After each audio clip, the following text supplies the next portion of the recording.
बता दीजिए, अगर आपको याद होगा तो काम आएगा ये। 1 मिनट फटाफट जल्दी बता दीजिए, कोई अटेंड किया था?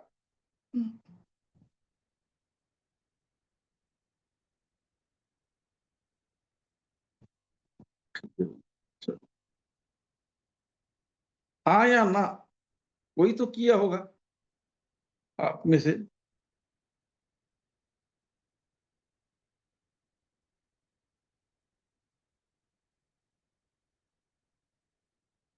किया तो फिर पीछे जाता हूँ, समझ में तो आएगा नहीं।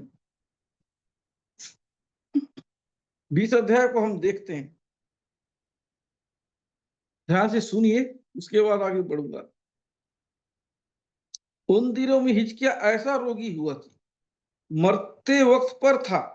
आमोस के पुत्र यशायाह भविष्यद्वक्ता ने उसके पास जाकर कहा, यहोवा यूं कहता है कि अपने घराने के विषय में जो आज्ञा देनी है वह दे, क्योंकि तू नहीं बचेगा। तब उसने भीत को आग की ओर मुंह फेर यहोवा से प्रार्थना करके कहा, हे यहोवा, मैं विनती करता हूँ, स्मरण कर कि मैं सच्चाई और खरे मन से अपने को तेरे सम्मुख जानकर चलता आया हूँ। जो मुझे अच्छा लगता है वही करता है। तब हिजकिय्याह बिलक बिलक कर रोया। ऐसा हुआ कि यशायाह नगर के बीच तक जाने में ना पाया था।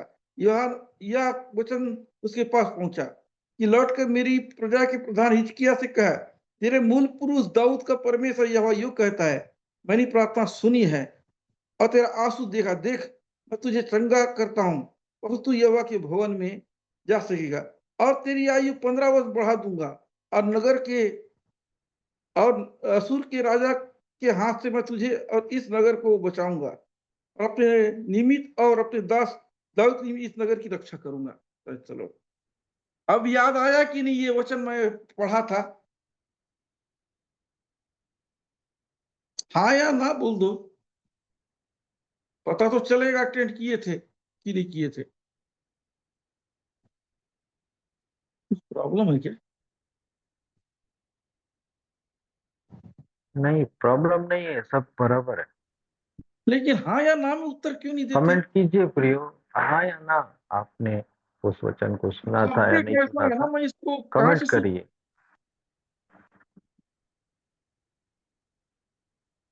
है ना, फिर 2 पार्ट में करना पड़ेगा ये लोग फिर। तो कमेंट प्रियो, करें प्रियो, आप लोग सुन रहे हैं तो जरूरी है। ओके हम्म, ओके, इस वचन को मैं फिर से थोड़ा सा बोलूंगा, उसके बाद मैं आगे जाऊंगा। इस जगह राजा हिजकिय्याह के बारे में है ना, उसके आगे उसका बेटा के बारे में बताया गया है। राजा हिजकिय्याह बहुत धर्मी था, उसका बेटा बहुत अधर्मी था। परमेश्वर का राजा हिजकिय्याह परमेश्वर का डर भय मानने वाला, और वो परमेश्वर का डर भय मानने वाला नहीं था। तो राजा हिजकिय्याह के बारे में आप समझ चुके हो। राजा हिजकिय्याह एक दिन बीमार हुआ, है ना, मरने पर था।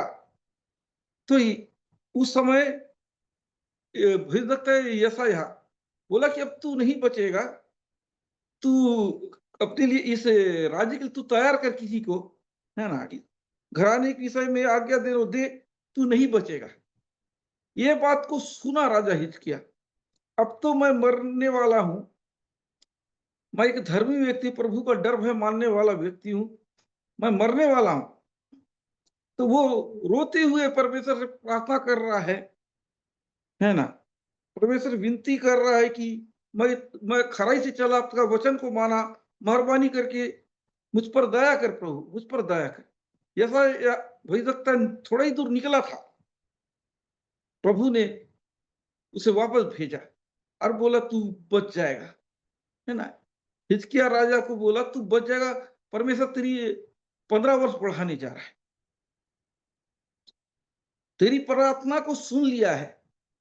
अब 15 साल तेरा आयु बढ़ गया है, तू सच्चा था इसलिए तेरी प्रार्थना को सुना गया है। तू वाकई मेरे नजर में सही था, इसलिए विनती सुना गया है।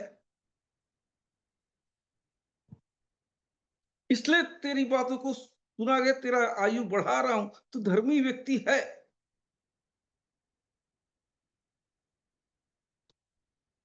अगला पॉइंट प्रियो, एक पॉजिटिव, अगला पॉइंट जो है नेगेटिव पॉइंट है।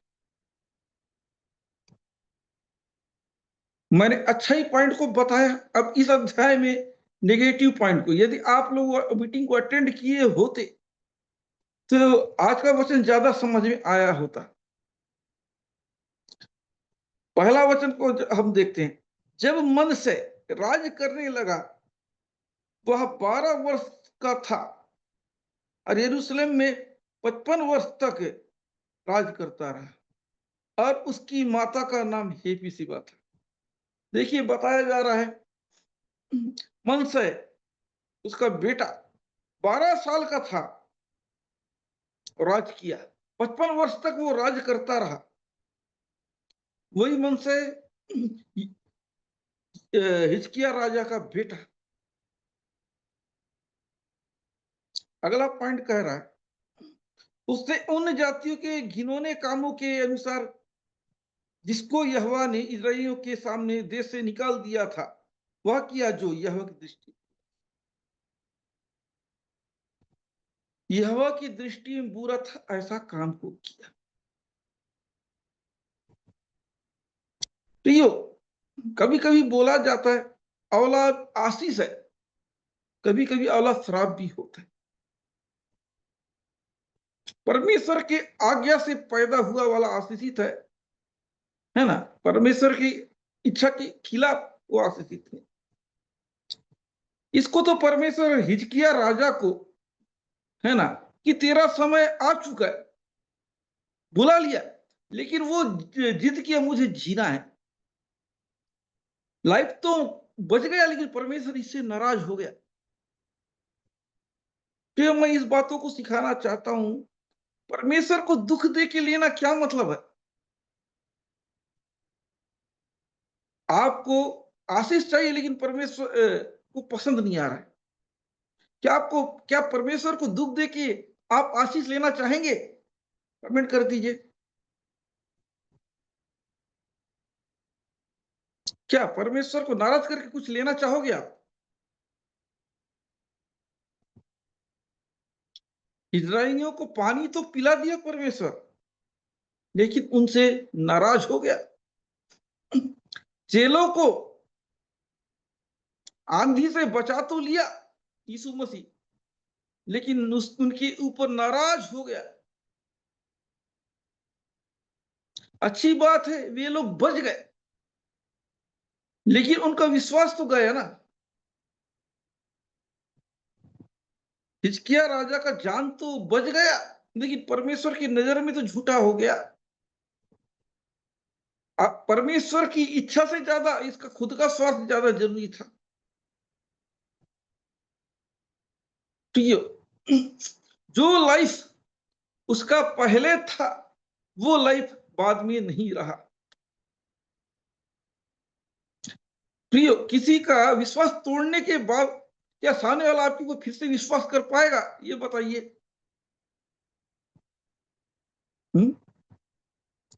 क्या वो विश्वास कर पाएगा आपके ऊपर? आपने उसका विश्वास तोड़ दिया है तो, हाँ या ना? ठीक उसी प्रकार इसने परमेश्वर का विश्वास तोड़ दिया। परमेश्वर चाहता था इसका सफर खत्म हो चुका इस दुनिया में।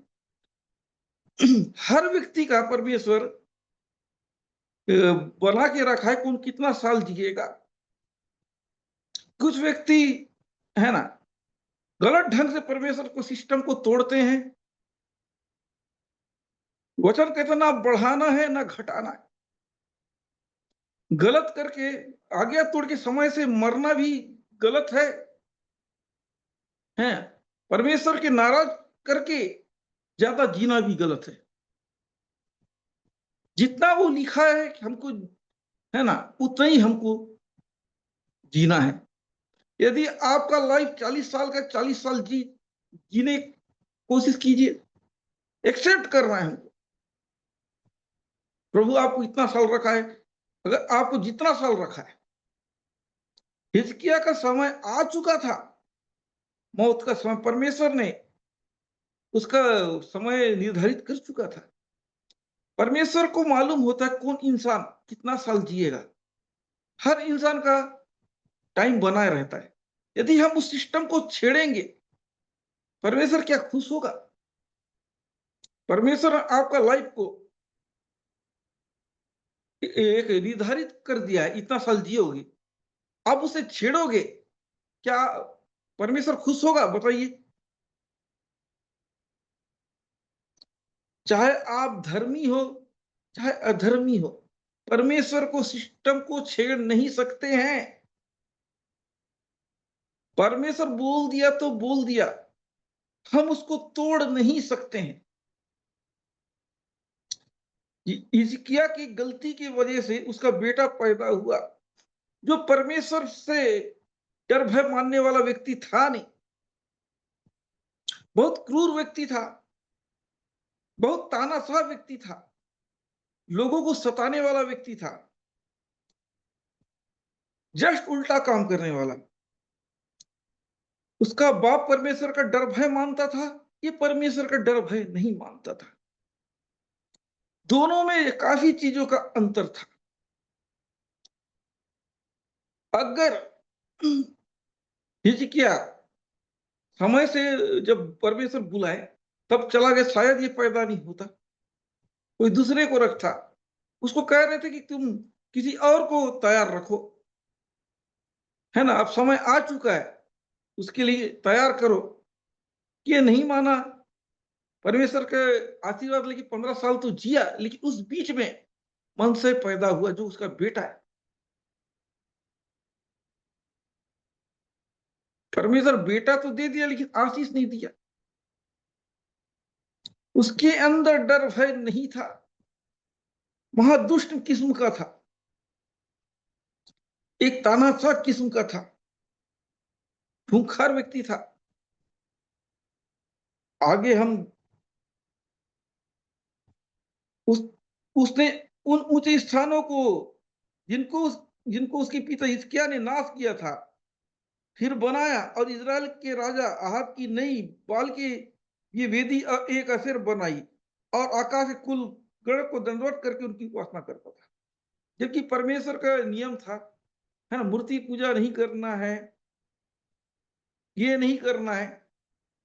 जो जो माना था उस जगह पर किया, और परमेश्वर की जगह में लाया, उस स्थानों में उस चीज को किया जिस जगह करना गलत था। तो देखिए प्रियो, हिजकिय्याह राजा अगर परमेश्वर का बात को मान लेता, अपना स्वार्थ के चक्कर में नहीं होता, ये दिन देखना नहीं पड़ता। अपने स्वार्थ के चक्कर के इजराइलियों को ये चीज देखना पड़ा, ना चाह के भी। बताया जाता है ये वही वंशज है।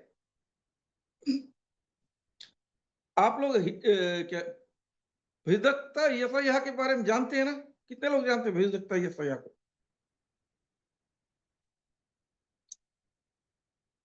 भेदकता यशायाह बताइए। भेदकता यशायाह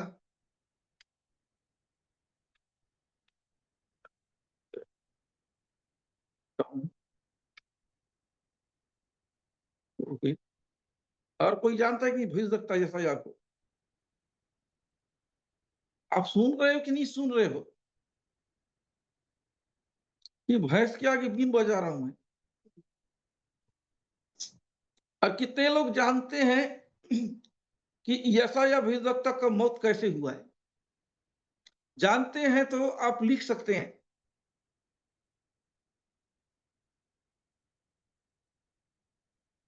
है ना, कैसे मौत हुआ?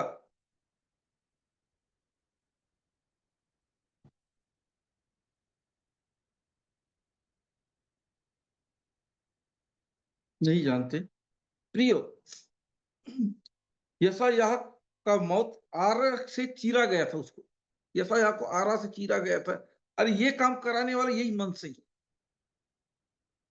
यही हिजकिय्याह राजा का बेटा।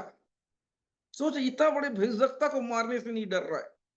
कितना बेकार इंसान था, कितना दुष्ट किस्म का था, लोगों को सता रहा है, खून की नदी बहा रहा है, कई औरतों को, है ना, बैलों से सिर कुचलवाया, इतना सता का काम किया, मूर्ति पूजा किया, खून खराबा किया, अति, बहुत ज्यादा ऐसा काम किया।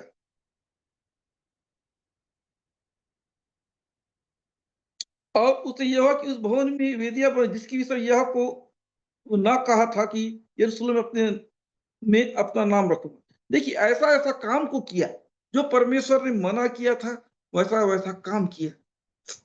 इतना खतरनाक था प्रियो। हर चीजों को किया जो हिजकिय्याह नहीं करता था। ऐसा खतरनाक व्यक्ति था, एक आम आदमी को नहीं छोड़ा, एक भयदक्ता को भी नहीं छोड़ा।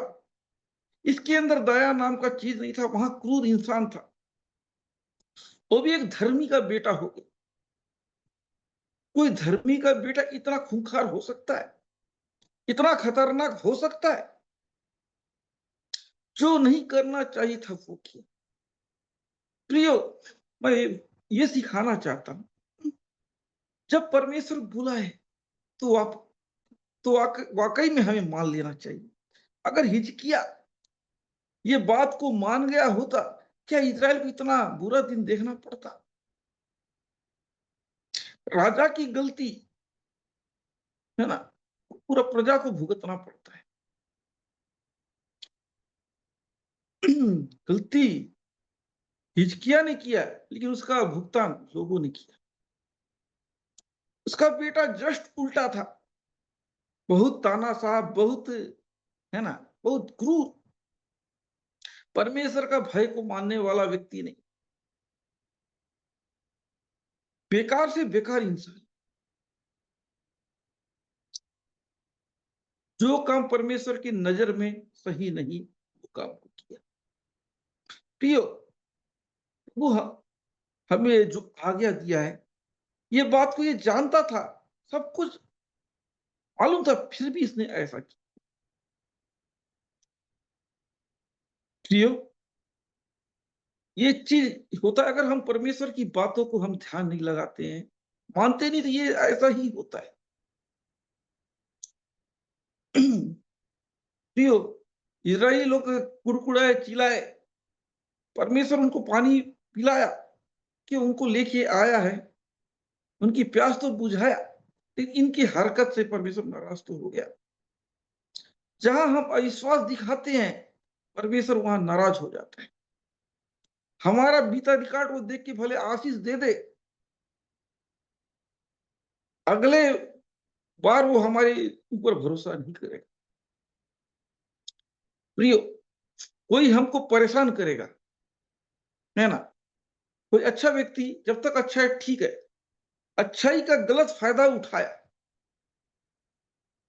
क्या आप उसे उसके करीब रहना पसंद करेंगे कि दूर रहना? बताइए।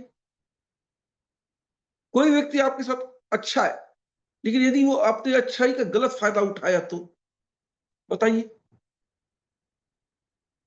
है ना, गलत फायदा उठाया तो क्या आप उससे ऊपर भरोसा करेंगे या उसके करीब आना चाहेंगे?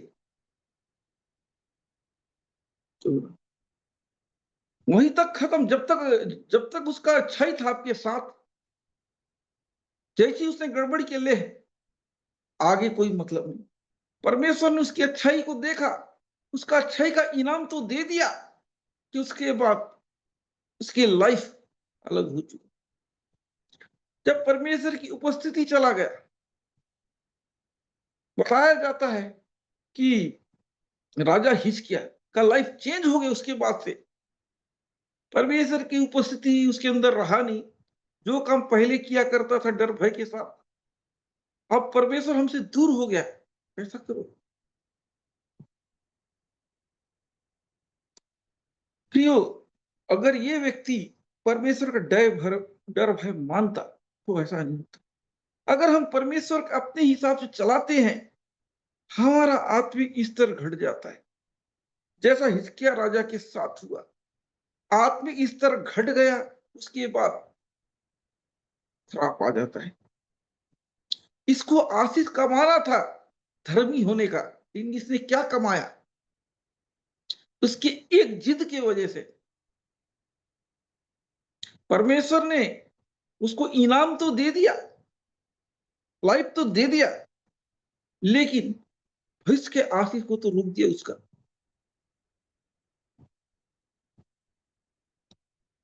सोचिए प्रियो, हमको वचन का सही नॉलेज होना चाहिए, सही ज्ञान होना चाहिए। पर यदि आप कुछ लेना चाह रहे हो तो परमेश्वर की इच्छा है कि नहीं, ये जानना बहुत जरूरी है।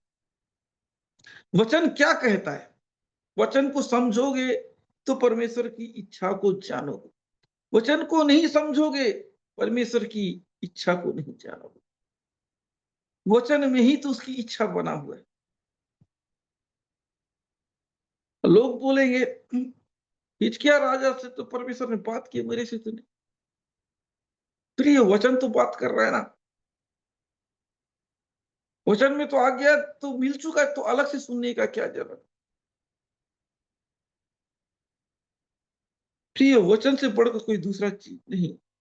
जो चीज बाइबल में घट चुका है, उस चीज से हमको सबक लेना है।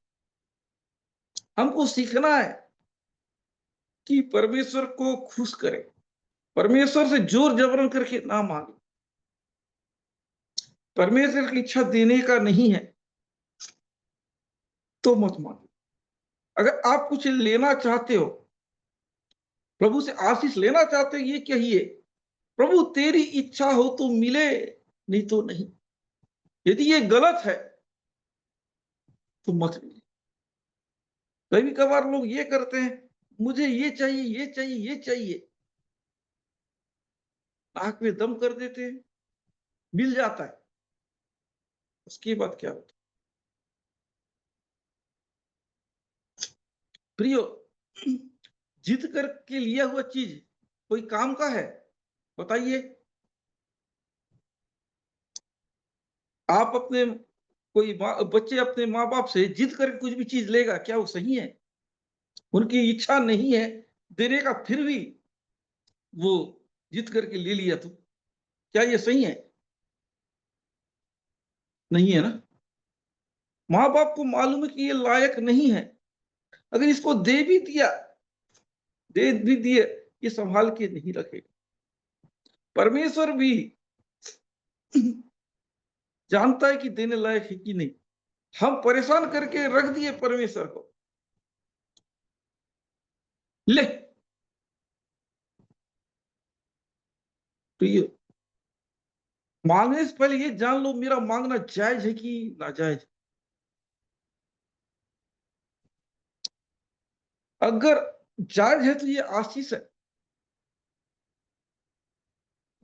अगर नाजायज तो आज खुशी है, कल गम रहेगा। क्यों? आज थोड़ा सा दुख उठा लो, कल लंबा आपको खुशी मिलेगा। ये व्यक्ति थोड़े से खुशी के लिए लंबा दुख उठाया, जब परमेश्वर के खिलाफ चल दिया, परमेश्वर तो खुश नहीं था ना। मूसा ने क्या किया? आज्ञा दिया था परमेश्वर ने चट्टान को बोलने को, उसने लाठी मारा। परमेश्वर पानी तो पिला, लेकिन मूसा से भी नाराज हो गए। उसे कहा तू कनान में प्रवेश नहीं कर पाएगा, तू देख सकता लेकिन तू उस जगह प्रवेश नहीं कर सकता है ना। तूने मुझे शर्मिंदा किया लोगों के सामने। मतलब उसके खिलाफ जाना। राजा हिजकिय्याह ने भी उसके खिलाफ गया। अब्राहम को भी उत्पत्ति में बोला गया था कि बलि चढ़ाना, सब चीजों के बलि चढ़। वो क्या किया? पक्षियों को उड़ा दिया। जब परमेश्वर आए, देखा कि ऐसा कर दिया, उसका बड़ी नीच है, परमेश्वर नाराज हो। जो आशीष मिलना था अब्राहम की वंश को, उस तरह किया। मेरी बात समझ रहे हैं? ये जो 400 साल का गुलामी आया, अब्राहम की एक भूल की वजह से उनकी पीढ़ी को आया। प्रिय, परमेश्वर हमेशा दो चीज लेके चलता है, प्लान ए, प्लान बी। दुनिया बनाने से पहले उसने प्लान कर लिया था, मनुष्य पाप में गिरेगा तो ऐसा दुनिया होगा, पाप में गिरा तो मुझे ही आना पड़ेगा, पाप में नहीं गिरा तो यही दुनिया रहेगा। ठीक उसी प्रकार अब्राहम के लिए भी ये सिस्टम था। अगर ये सही ढंग से मेरे सिस्टम से मेरी बातों को माने, गलती नहीं करेगा, इसकी पीढ़ी को डायरेक्ट ब्लेस करूंगा, मिस्र से भेज के वापस लाने का काम नहीं करूंगा। प्रियो, आशीष तो अच्छा चला अब्राहम, इसहाक, याकूब, लेकिन उसके बाद जो तीसरा चौथा पीढ़ी में, उसके बाद गए, तकलीफ आया, अकाल आया, मिस्र में चले गए। उसके बाद से 400 साल तक तकलीफ झेलते रहे, है ना। परमेश्वर का ये जो अकाल आया, परमेश्वर ही किया उस चीजों को जो उसने बोला था, 400 साल की गुलामी झेलेंगे, तो ये लोग उस जगह पे गए। अगर अब्राहम ये छोटा गलती नहीं किया होता तो शायद याकूब के बच्चे और भी लोग कनान में स्टार्ट हो जाते पढ़ने। जो 400 साल के बाद आए, वो पहले से ही डायरेक्ट ही उस जगह पे आसानित हो जाते। परमेश्वर ऐसा बोला नहीं होता तो क्यों जाते? परमेश्वर की बोलने की वजह से ये लोग, है ना, 400 साल की गुलामी झेले। अगर परमेश्वर ने श्राप नहीं दिया होता तो 400 साल की गुलामी क्यों झेलते? हिजकिय्याह राजा को ज्यादा पता नहीं चला, लेकिन कुछ साल के बाद लोग सब क्या हुआ, है ना। अब्राहम को कुछ पता नहीं चला, लेकिन उसकी कुछ सालों के बाद देखिए उसकी पीढ़ी कितना, के लोग कितना दुख उठाए। दिख तो रहा है छोटा गलती, अगर हम हिसाब से देखें, बड़ा बात नहीं मानना या छोटा बात नहीं मानना एक ही बात है। मेरी बात समझ रहे प्रियो? 1 रुपए का चोरी करना भी चोरी है, सोना चोरो चाहे एक पेंसिल चोरो, चोरी तो है ना। समझ में आ रहा है? परमेश्वर के सिस्टम के अनुसार सोना चोरो या पैसा चोरी करो एक ही बात है। याद रखिए प्रियो वचन को। हम सोचते हैं कि छोटा बड़ा, प्रभु के एक सेवक ने बहुत सुंदर उदाहरण दिया। एक स्त्री उसके पास है, मैं बहुत पापी हूं, ये हूं, इसलिए मैं चंगी नहीं हो पा रही हूं।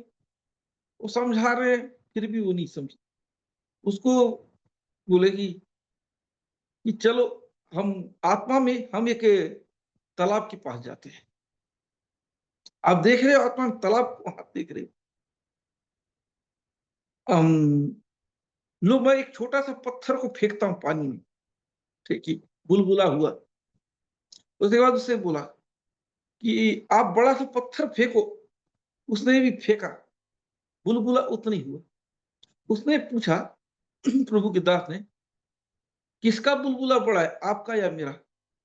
उस स्त्री ने कहा कि दोनों का बराबर है। परमेश्वर की नजर में छोटा गलती या बड़ा गलती, दोनों गलती एक है। आज्ञा तोड़ना, आज्ञा ना मानना एक ही है ना। छोटा चोरी, बड़ा चोरी।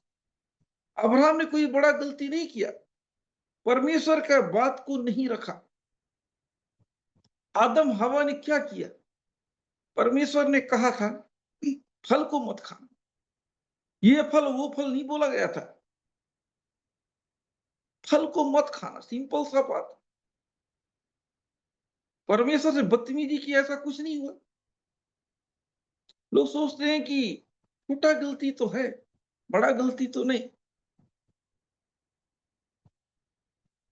फल खाने का इतना बड़ा सजा।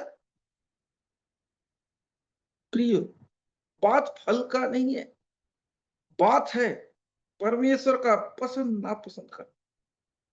परमेश्वर ने मना कर दिया मतलब मना कर दिया, पत्थर की लगी, उसको किसी कीमत में तोड़ना नहीं। परमेश्वर ने कह दिया तो कह दिया, फिर भी इन्होंने वैसा किया।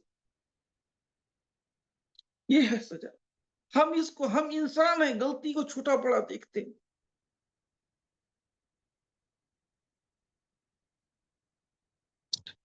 कई कई जगह हम देखते हैं, कोई व्यक्ति बोलता है कि मैंने तो कोई चोरी पकड़ा जाता है, कोई बोलते हैं सर अपने मालिक को, सर ये तो ज्यादा बड़ा गलती तो नहीं है, थोड़ा बहुत घपला किया है, मालिक कहता है। और बात चोरी की नहीं है, बात धोखा का है ना। बात चोरी की नहीं, बात धोखा का है।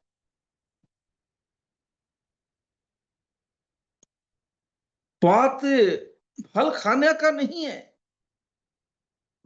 बात परमेश्वर के बात का अनादर करने का है। फिर हम देखते हैं स्वर्गदूतों ने लूत की पत्नी को कहा, मुड़ के मत देखना। वो मुड़ के देखी, वो बन गई खंबा। अगर हम डिटेल जाते हैं तो इसलिए मुड़ी, वहां का लाइफ से, वहां की रहन सहन की आदि हो चुकी थी, दिमाग में कुछ चल रहा था, बेमन से जा रही थी, इसलिए तो मुड़ के देखी। वो जगह पाप भरा जगह है, ये मालूम होते हुए भी उसको पाप की जगह छोड़ने से उसको दुख हो रहा था, है ना। तभी तो मुड़ के देखी। सदोम अमोरा की गंदगी से उसे प्यार था लगता है, उस जगह से उसको प्यार था, तभी तो उसने मुड़ के देखा और नमक की खंबा बन गई। जबकि इसको सीधा निर्देश मत देखना। कल्पना करो दिमाग में क्या क्या चले रहता है, तभी तो ये गलती करते। अब ये आदम हवा के अंदर भी क्या चला होगा, शैतान ने बोला ये परमेश्वर के तुल्य हो जाएगा, ऐसा हो जाएगा, वैसा हो जाओगे। दिमाग में चलने लगा, कल्पना करने लगे, क्या क्या सोचने लगे, तभी तो लगा है। लंबा बात चल रहा था, बाद में आखिर झुके मतलब वो सोचने लगे। गलती कहाँ होता है, हमारे सोच में, सोच में जन्म लेता है। हम विचार करते हैं, एक छोटा सा चीज आता है उसको हम बढ़ाते हैं। फल नहीं खाना है, सिंपल सा बात। खाने को ये होगा, ये खाओगे, तुम्हारा ये खुद पूरा सोचने लगे, सोचने लगे। जब हम सोचने लगते हैं तो गलती करते हैं। गलत काम अच्छा है, कोई बोलता है ना। कोई व्यक्ति बोले शराब पीना अच्छा है, सामने वाला बोल दिया नहीं ठीक है, वो आपको डिटेल दे रहा है, अरे शराब पी के तो देखो जन्नत दिखने लगेगा, ये वो, ये सुन ली। उसके बाद आदमी सोचने लगा,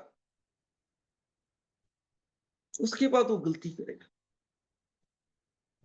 जब हम दिमाग से सोचने लगते हैं इस बारे में ज्यादा, वो करवाता है। ज्यादातर गौर करना, ये कर्म वो नहीं कर, लेकिन इसमें बढ़ा चढ़ा के बता दिया जाता है गलत को। आदमी उस बारे में सोचते रहता है, सोचते रहता है, बार बार वो गलती करने लगता है। फल खाना ये नहीं, उसके दिमाग के साथ शैतान खेला, वो मजबूर हो गए। गलती की। हम शैतान को दिमाग से खेलने ना दें। बार बार हमारे दिमाग में वो चीज आएगा आएगा आएगा, हम गलती कर बैठेंगे। वो बार बार सोचने लगे फल खाने से ऐसा होगा वैसा होगा।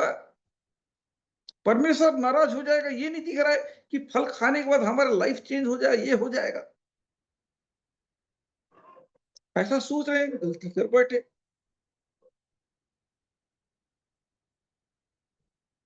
ये चल रहा है। ये जब ये चीज घुसता है, हम स्पेस देते हैं तो बढ़ता है।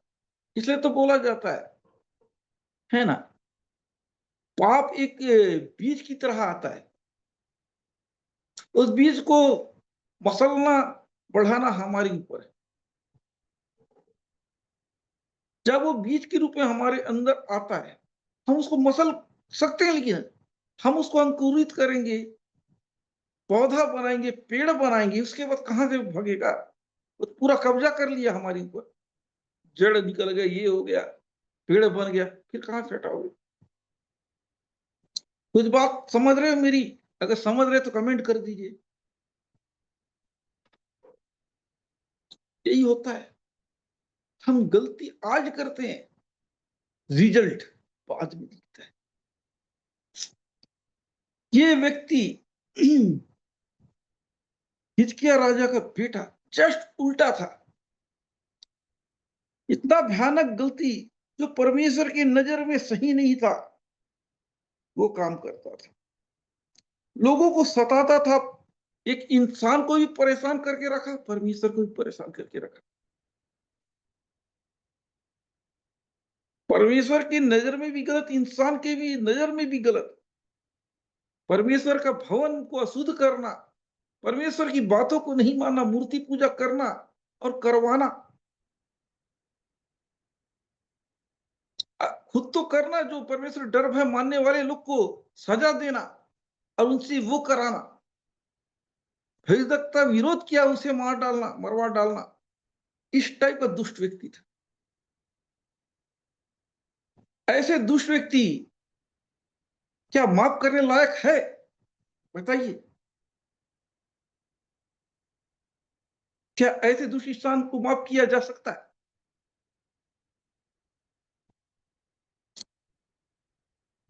नहीं। इतना इतना खतरनाक व्यक्ति, इतना दुष्ट व्यक्ति था।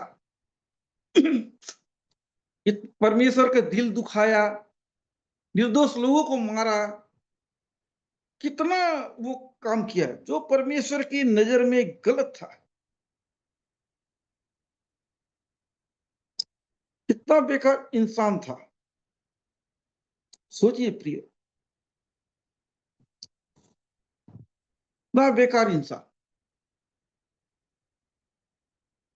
जो व्यक्ति बाप धर्मी और बेटा अधर्मी, एक इंसान तो इसे माफ नहीं कर सकता है, परमेश्वर भी माफ नहीं करता। फिर एक टाइम आया है, आगे हम दूसरे किताब में हम देखते हैं इसके बारे में।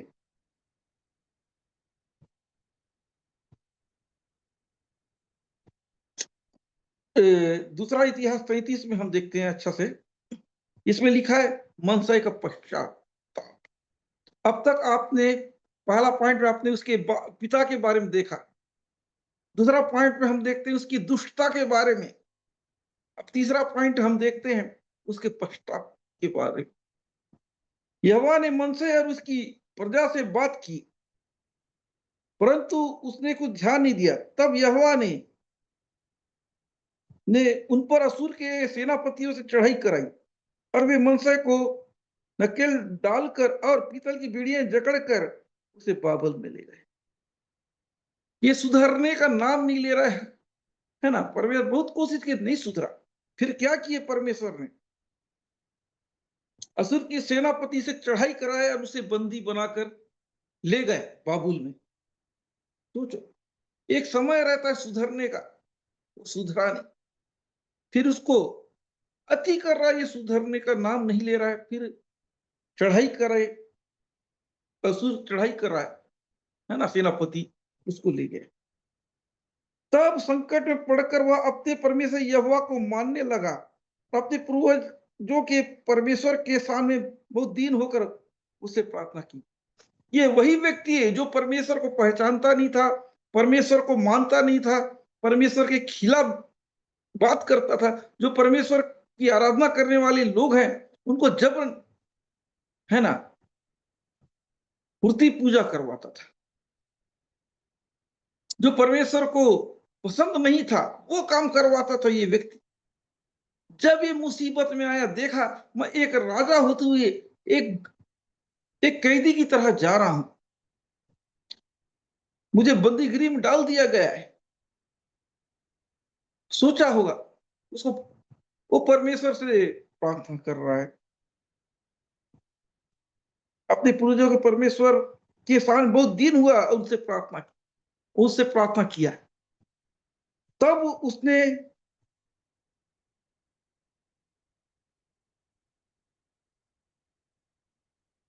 प्रार्थना की, तब परमेश्वर ने प्रसन्न होकर उसकी विनती सुनी और उसको यरूशलेम में पहुंचा कर उसका राज्य लौटा दिया। तब परमेश्वर को निश्चय ही हो गया कि यह वही परमेश्वर है। मनसाई को निश्चय हो गया कि वह परमेश्वर। सोचिए, ये व्यक्ति है जो जो माफ करने लायक नहीं है। प्रिय, इस पॉइंट के द्वारा मैं आपको बताना चाहता हूं, परमेश्वर मनसे जैसा दुष्ट आदमी को माफ कर सकता है। वो परमेश्वर किसी को भी माफ कर सकता है, बस पश्चाताप सही होना चाहिए।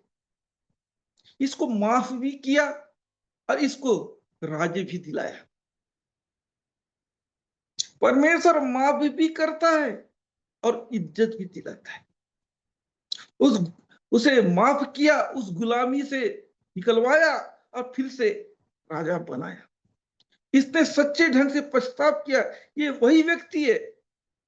दुनिया तो इसे माफ नहीं करता, कोई व्यक्ति माफ नहीं करता इतना दुष्ट व्यक्ति, लेकिन हमारा परमेश्वर ने माफ किया। लोग बोलते हैं यीशु मसीह माफ करता है, यहोवा परमेश्वर माफ करने वाला नहीं। तो यहोवा परमेश्वर इस दुष्ट को कैसा माफ किया? यही कहते हैं लोग कि पुराने नियम का परमेश्वर बहुत खतरनाक है, नया नियम का। प्रियो, पश्चाताप कर वो देखता है, चाहे नया नियम का परमेश्वर हो, चाहे पुराना नियम का परमेश्वर। निनवे को नाश करना चाह रहा था, लेकिन लोगों ने पश्चाताप किया, बचा डाला। अगर वो क्रोधी परमेश्वर होता तो थोड़ी वो करता। परमेश्वर, है ना, गुस्सा तो होता है, लेकिन अगर सच्चा पश्चाताप रहा, पिघल जाता है। आपने क्या गलती किया है ये मायने नहीं रखता है, आपने पश्चाताप किया ये मायने रखता है। परमेश्वर इसको भूल गए, इसने क्या किया था। जब हम पश्चाताप करते हैं तो परमेश्वर हमको नए इंसान के रूप में देखता है। इसने पश्चाताप किया, इसका गुनाह को उसने याद नहीं रखा। इंसान कहते हैं मैंने ये इतना बड़ा गुनाह है किया है, मेरा पाप क्षमा हो नहीं सकता, मैं हत्यारा हूं, ये हूं। चाहे कितना ही बड़ा गुनाह किए हो, लेकिन आप पश्चाताप करते हैं, मैं पापी हूं, परमेश्वर मुझे क्षमा कर, मैंने गलती किया है, परमेश्वर जरूर माफ करेगा। इतना बड़ा दुष्ट को माफ कर सकता है, इतना बड़ा गुनाहगार है, इसको माफ कर सकता है, क्यों नहीं करेगा लोगों को। प्रिय, देखिए, मौका सबको मिलता है पश्चाताप करने का।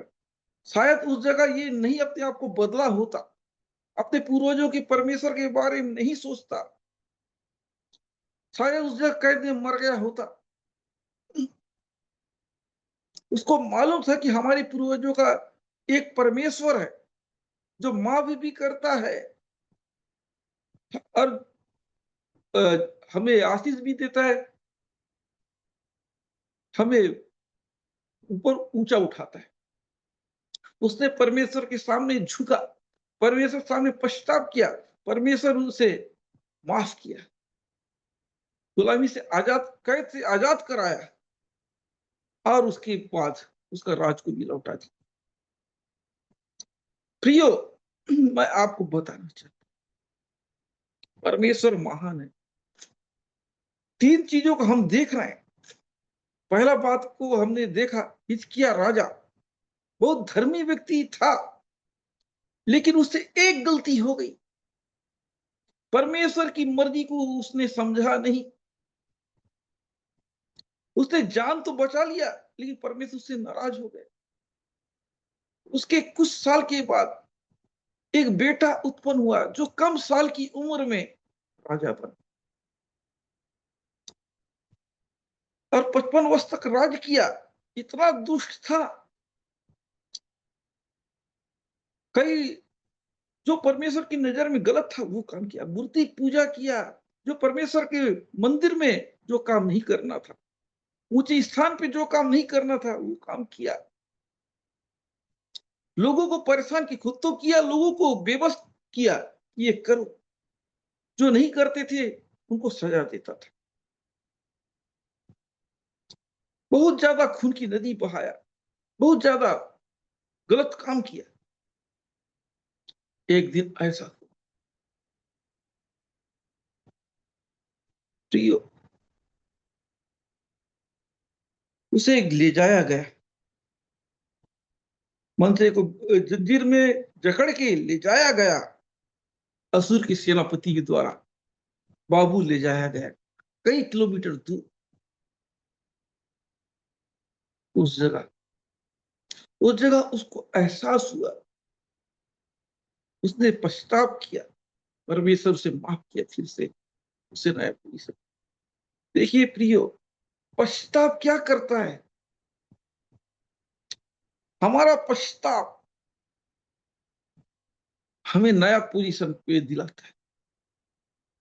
परमेश्वर गलती कर गलती मानने वाले को माफ करता है, इसलिए अपनी गलती को माना। प्रियो, उद्धार के बारे में भी 3 प्रकार से बातें बताया गया है। जब हम प्रभु को ग्रहण करते हैं, पहला उद्धार है ना। दूसरा उद्धार, रोज हम मसीह के साथ चलते हैं। तीसरा उद्धार, जब इस दुनिया को छोड़ के हम प्रभु के साथ चले। पहला उद्धार तो बहुत आसान है, लेकिन सेकंड उद्धार को हमको बरकरार रखना है, तब तो तीसरा मिलेगा। प्रियो, मसीह जिंदगी आसान की जिंदगी नहीं है, एक कांटे में चलने का बराबर है। उद्धार पाली हम कुछ भी नहीं कर सकते, एक डर है। प्रियो, अपने विश्वास को बढ़ाइए, परमेश्वर को जानिए। अगर हम उसको जानेंगे नहीं, क्या मतलब? परमेश्वर चंगा करता है, बीमारी से ठीक करता है, नौकरी देता है, आशीष, इतने तक सीमित मत रखिए।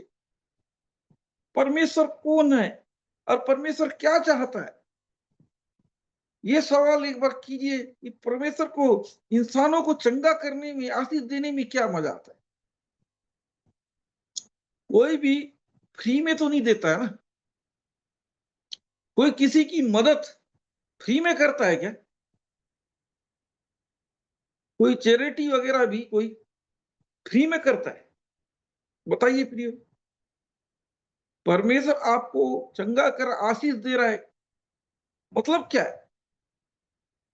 परमेश्वर चाहता है कि इंसान मुझ जीवित परमेश्वर को जाने, कि मैं दुनिया बनाया। अगर मुझे जानेगा तभी तो तभी तो मकसद को जानेगा।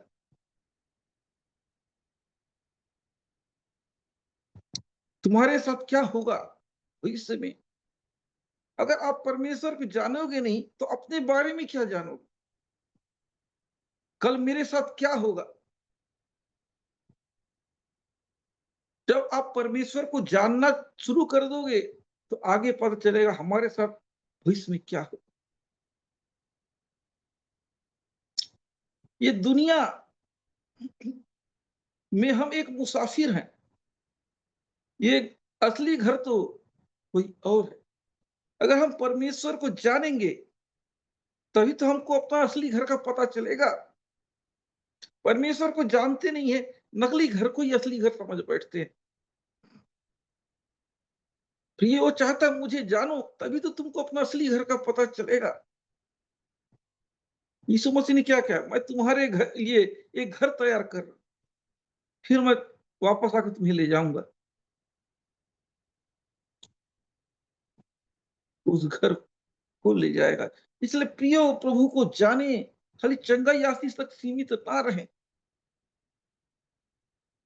प्रियो, एक अनंत जीवन है तो एक अनंत मृत्यु भी है। स्वर्ग है तो नरक भी है। ये सब चीज कहां से आया?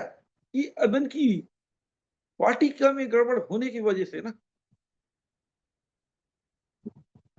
परमेश्वर इतना पवित्र है कि पवित्र लोगों को, उसके डर भय मानने वाले लोगों को अपने साथ ले जाना चाहेगा। प्यार तो करता है लेकिन मजबूर है। मानव जाति से प्यार तो करता है लेकिन मजबूर है। हर किसी को अपने साथ ले जा नहीं सकते, इसलिए तो ऑप्शन दिया है कि तुम मेरे साथ चलो, मेरी बातों को सुनो, मुझे दिक्कत नहीं होगा अपने साथ ले जाने में। पियो, उसका डर भय को। इस व्यक्ति से सीखिए, कितना भी दुष्ट व्यक्ति क्यों ना, अगर परमेश्वर के पास वो आता है, परमेश्वर से माफ करता है। दुनिया की नजर में कितने भी गैंगस्टर, कितने भी खतरनाक इंसान हो, कितने, है ना, लोग जिनको बुरा समझता है, अगर वो व्यक्ति परमेश्वर के सामने पश्चाताप किया, परमेश्वर सामने झुका, परमेश्वर क्या था वो चीज नहीं देखेगा। हम इंसान हैं, इंसान को देखते हैं ये बुरा है। परमेश्वर क्या देखता है? पापी को देखता है, पाप को नहीं।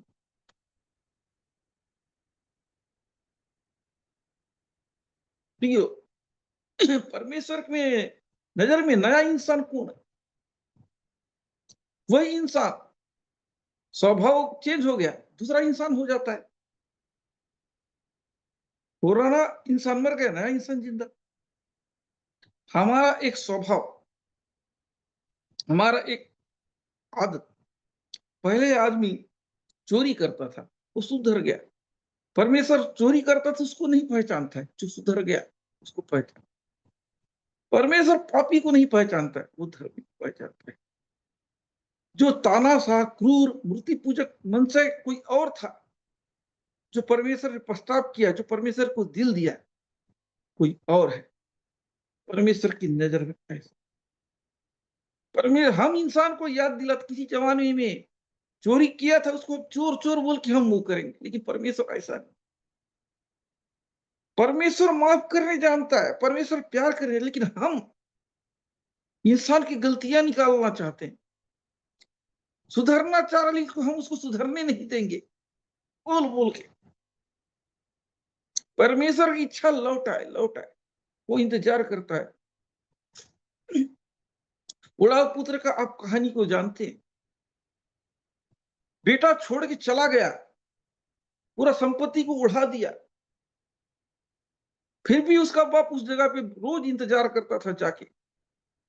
वो देखता था कि आज नहीं तो कल मेरा बेटा आएगा, रोज चेक करता था, ये मेरा बेटा भटक चुका, आज नहीं तो कल आएगा। ठीक उसी प्रकार ये दृष्टांत एक परमेश्वर को दर्शाता है। वो अपने भटके हुए बच्चों का इंतजार करता है। जब वो भटका हुआ बेटा आया, बाप कितना खुश हुआ, उसके लिए भोज रखा। ठीक उसी प्रकार एक भटका हुआ व्यक्ति मन फिराता है, प्रभु के पास लौट आता है, स्वर्ग में ये खुशी होता है, परमेश्वर बहुत प्रसन्न होता है। प्रियो, ये जो दृष्टांत है प्रियो, वो परमेश्वर के बारे में बताया जा रहा है। वो बाप परमेश्वर, ये भटका हुआ बच्चा कौन है? ये हम एक लोग हैं। जब हम उसके पास आए, वो वो बाप बहुत खुश हो। हर व्यक्ति का वो इंतजार करता है, वो मेरे पास लौट आए। क्या करेगा बाप? इंतजार करता करता, उसका बेटा अगर वापस नहीं आता, कहीं हादसा हो जाता, कोई मतलब नहीं देता, लेकिन उसने लौट के आया। चाहे परिस्थिति कैसी भी क्यों ना हो प्रियो, हमको लौट के परमेश्वर के पास आना है। वो लौट के आया, फिर से जो पोजीशन चला गया उसे दे दिया। परमेश्वर पश्चाताप को देखता है। पश्चाताप करो सच्चे दिल से, प्रभु भूल जाएगा तुमने क्या किया।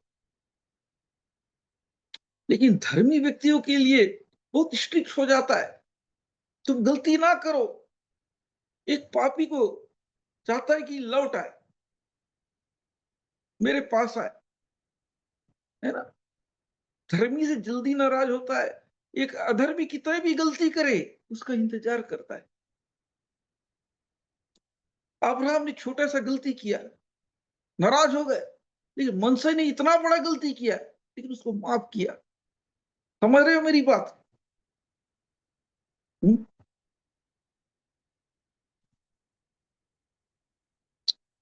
राजा आहाब भी इतना बेकार था, वही तो मूर्ति पूजा किया और करवाया, वो भी पछताव किया, उसको भी परमेश्वर ने चंगा किया। पश्चाताप, धर्मी के लिए नियम अलग है। धर्मी से चाहता हूं गलती ना करे, लेकिन पापी से अपेक्षा करता है मेरे पास आए। मूसा ने छोटा सा गलती किया, नाराज हो गया। इनको देखो इतना बड़ा गलती किया, इनको माफ नहीं करना चाहिए तो बुला रहे हैं। उड़ाव पुत्र को देखिए, इतना सब कुछ करके चला गया, फिर भी बाप इंतजार कर रहा है। बेटा नाराज हो गया, मेरे लिए तो कुछ नहीं किया, उसके लिए कर रहे है ना। समझाने की, वो भटक गया था, आ गया, मैं कुछ, तू तो मेरे साथ है। खुशी उसके लिए मनाया जाता है जो भटक गया रहता है, लौट के आता है। मेरी बात समझ में आ रहा है प्रियो? बताइए हाँ या ना।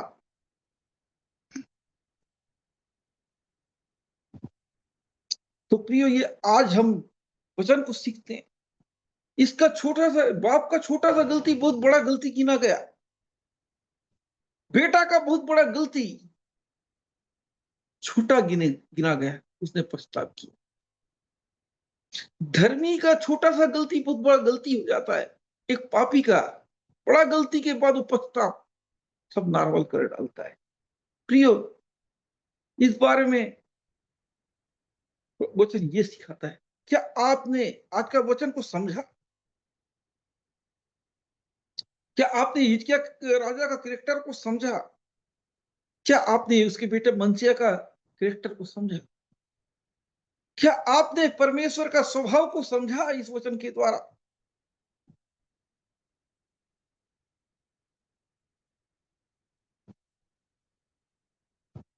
अगर पापी के साथ स्ट्रिक्ट करेगा तो पापी तो कभी आएगा ही नहीं ना। धर्मी को साथ स्ट्रिक्ट रहता है और उसे धर्मी बनाता है। ये इसने पश्चाताप किया, परमेश्वर इसका गलती बोला, इसके बाप ने थोड़ा सा परमेश्वर के खिलाफ गया, अपना लाइफ को मांगा, परमेश्वर इससे नाराज हो गए।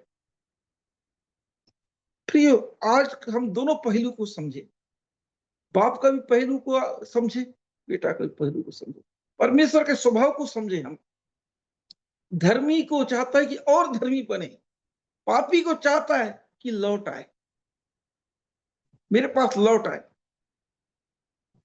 है?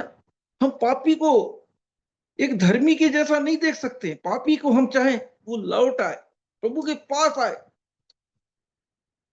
पश्चाताप करे। सिंपल सा बात। धर्मी ये करता तो वो करता, उसका छोटा गलती बहुत भारी। सोचिए, एक धर्मी का छोटा गलती बहुत भारी पड़ जाता है। परमेश्वर पापी का कितना गलती तो वो भूल जाएगा, लेकिन धर्मी का एक छोटा गलती को नहीं भूलेगा। प्रभु के एक दास का मैं गवाही देता हूं, उसके बाद मैं कंप्लीट करूंगा। प्रभु के एक दास को प्रभु ने कहा कि तू एक अच्छा महंगा सा कार ले लेना। प्रभु के दास ने सोचा, अरे इतना पैसा को मैं क्यों बर्बाद करूं, मैं एक सेकंड हैंड कार ले लेता हूं, इस सेवा में काम आ जाएगा। कुछ दिन के बाद एक्सीडेंट हुआ उसी कार में उसकी बेटी, वो रो रहा है, दुख हो रहा है, मना रहा है। फिर प्रभु ने उसे कहा, बेटा मैंने तुझसे क्या कहा था कि नया कार ले लेना, तुमने सेकंड हैंड क्यों दिया?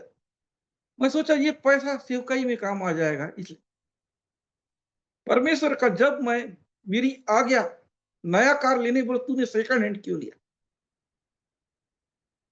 मेरा आ गया था नया कार लेने का, मिनिस्ट्री को तो मैं बढ़ाता घटाता जो करना है करता, लेकिन तुमको मेरा बात मानना था, तुमने दिमाग क्यों लगाया? कुछ बात समझ में आया प्रियो? उसने तो परमेश्वर को महिमा के लिए सेकंड हैंड गाड़ी लिया, फिर भी परमेश्वर क्यों उसको नाराज हुए? याद रखिए, परमेश्वर की आज्ञा से बड़ा कुछ, जब आशीष दे रहा है तो आशीष लेने में नाटक मत करो, जब मना कर रहा है वो काम करने में नाटक मत करो। हम परमेश्वर को नहीं चलाते हैं, परमेश्वर हमको चलाता है। इंसान क्या करता है? परमेश्वर को परेशान कर रहा हूं बुद्धि दिखाता है, ऐसा नहीं। प्रिय, आज हमने वचन को सीखा कि एक धर्मी व्यक्ति का छोटा गलती कितना बड़ा गलती बना, एक अधर्मी का सच्चा पश्चाताप इतना बड़े गुनाह से माफ कर दिया। प्रभु इन वचनों के द्वारा आप सभी लोगों को ब्लेस कर, कितने लोगों ने वचन को समझा कमेंट कर दीजिए, फिर मैं प्रार्थना में जाऊंगा। आज की वचन कितनों को समझ में आया और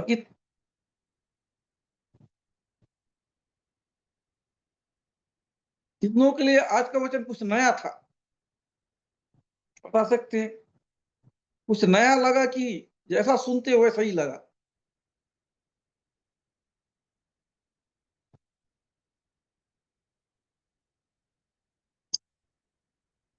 कुछ नया लगा कि वैसी ये कॉमन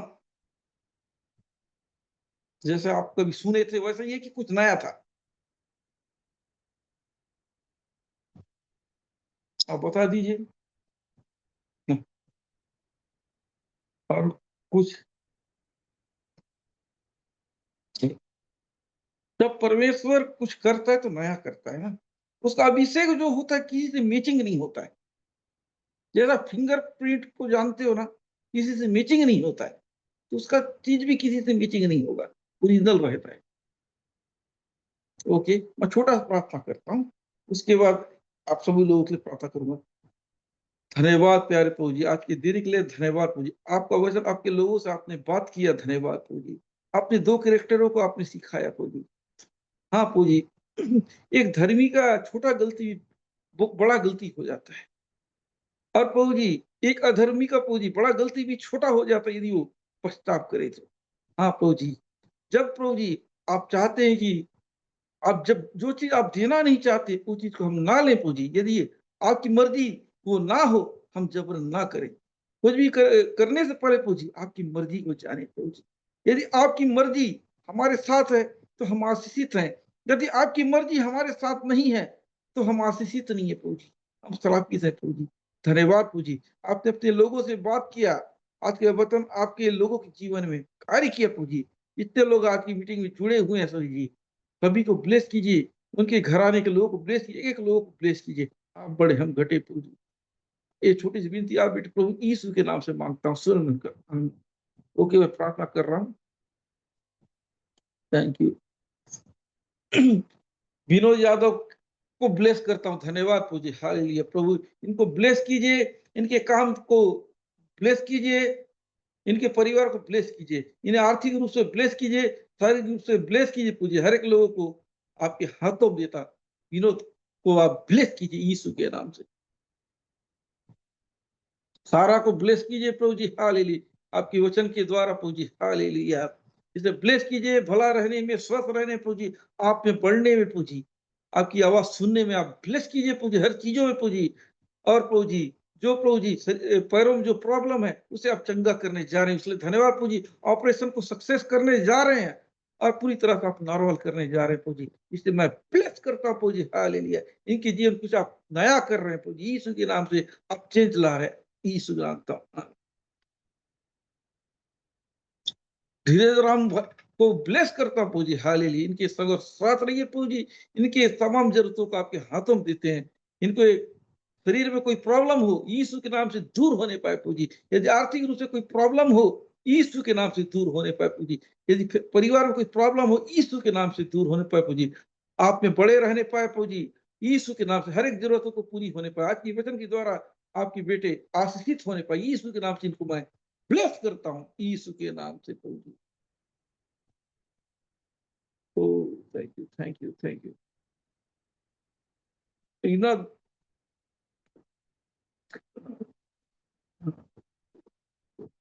टीना दर्रों को मैं ब्लेस करता प्रभु जी, हाले उसको ब्लेस कीजिए, उनके घर के सदस्यों को ब्लेस कीजिए। यदि कोई बीमार है उनके फैमिली में, यीशु के नाम से दूर होने पाए प्रभु जी। इनके जो भी काम करके उसमें ब्लेस कीजिए, इनके लाइफ को ब्लेस कीजिए। यदि इनके जो भी प्रॉब्लम हो शरीर में, यीशु के नाम दूर रहने पाए, इनको आत्मिक रूप से बढ़ाइए, विश्वास में बढ़ाइए और भी आशीषित होने पाए प्रभु जी। आपके वचन के द्वारा प्रभु जी, दिन प्रतिदिन प्रभु जी आप में बढ़ते जाए और भी आशीषित होने पाए और आपके राज्य में बढ़ते जाए प्रभु जी, आपके वचन को सीखते जाए प्रभु जी।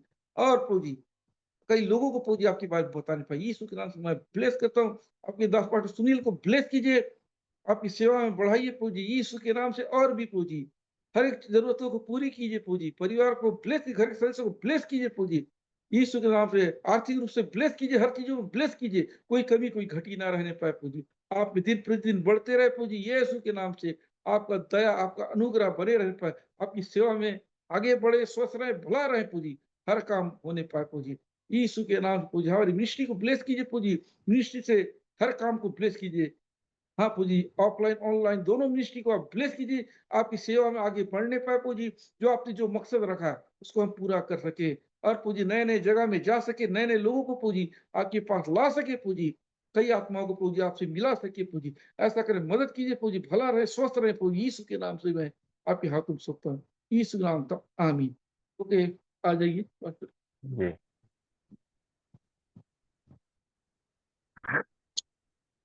बिल्कुल, क्योंकि प्रिय वचनों के द्वारा प्रभु ने इतने सुंदर ढंग से बातें किया, हालेलुया।